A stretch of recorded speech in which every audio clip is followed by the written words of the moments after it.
ครับเขื่อนขุนด่านประการชน EP ที่3จุดก็จุดเที่ยวอีก1จุด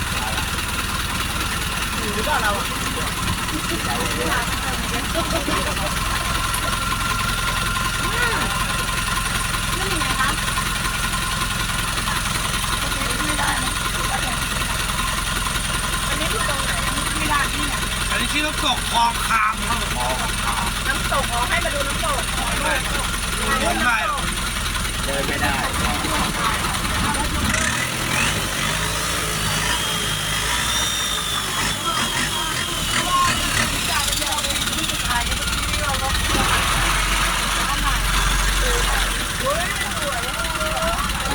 ลุงเดินได้อยู่ได้เพราะว่าน้ำมันขึ้นเยอะไม่ได้เข้ามาน้ำตกคลองครามน้ำตกคลองครามอย่างเป็นจุด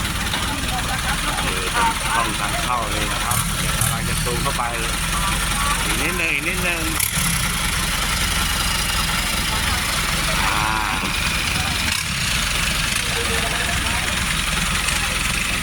น่าจะ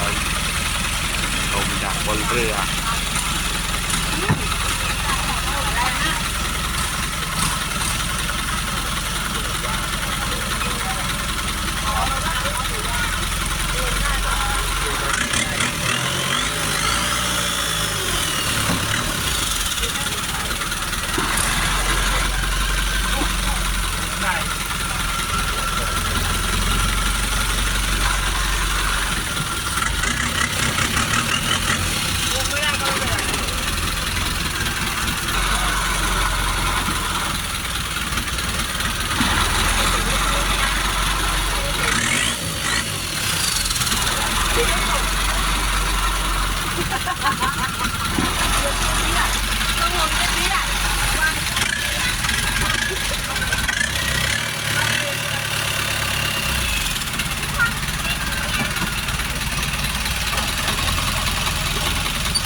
จากสุดท้ายเราต้องเดินแล้วแหละพี่ต่อ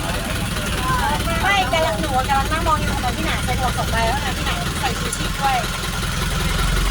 ดีนะไม่ใช่ผมไป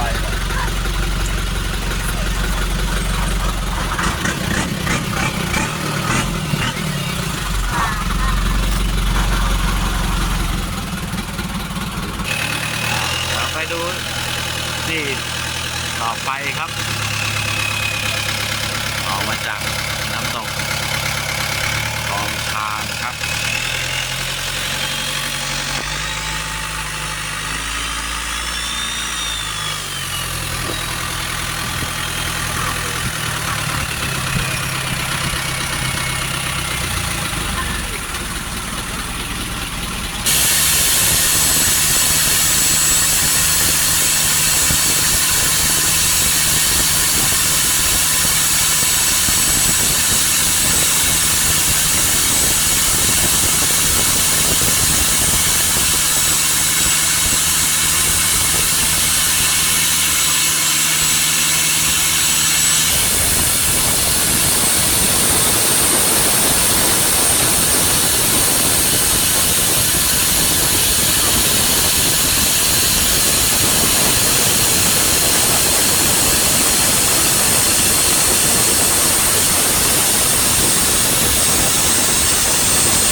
ำตกช่องลมนะ อันนี้เราต้องเดินไปปะ มองเห็นเลยได้แค่ไหนมันตกนะครับตก อ๋อ นี่น้ำมันเยอะครับใช่แล้วเป็นทุ่งหญ้าเขียวน้ำมันท่วมหมดนะครับที่ว่าเป็นลานหญ้าชอบมาผมชอบไปเยอะแล้วต้องมากลางปีครับ อันนี้ ช่วงนี้น้ำเยอะจะเป็นตัวน้ำตก เรือเขาบอกว่าต้องมาช่วงหน้าร้อนนะตรงบริเวณแบบนี้ก็จะเป็นลานหญ้านะอันนี้ช่วงหน้าฝนน้ำก็ท่วมหมดเลย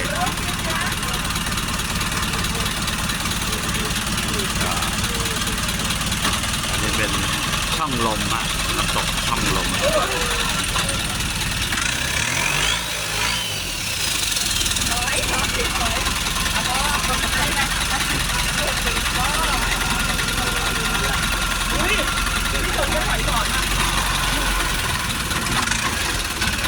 วันหน้าฝนน้ำจะท่วมหมดเลยแต่จริงๆตรงนี้จะเป็นลานทีเดียวอีกที่หนึ่งครับขึ้นไปชมกัน